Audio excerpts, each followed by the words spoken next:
डाल भर कान सुन कई दी भाग जाए जी जाना त खून कई दी डाल भर कान सुन कई दी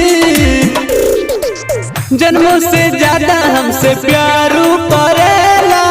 केहू के बाप से उ तनिको न डरेला तनिको न डरेला हमरे फेरा में हरदम रहेला लाखों में एक बाड़ू हमसे उ कहेला रंग दब चल तक जुनमाना कई दी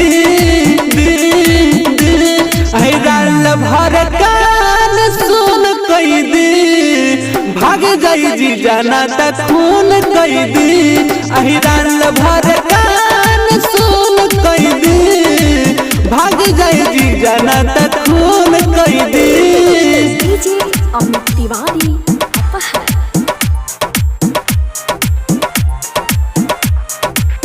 भाग जाए जी जाना त खून कई दी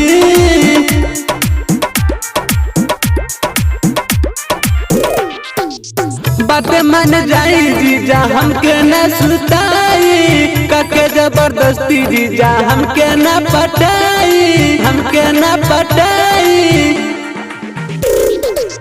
बात मन जाई जीजा हमके न सुताई काके जबरदस्ती जीजा हमके न पटाई तोहरा बारे में सबे जानत होई डाल भर कान सुन कई दी भाग जाई जी जाना त खून कई दी डाल भर कान सुन कई दी भाग जाई जी जाना त खून कई दी अमर रिकॉर्डिंग स्टूडियो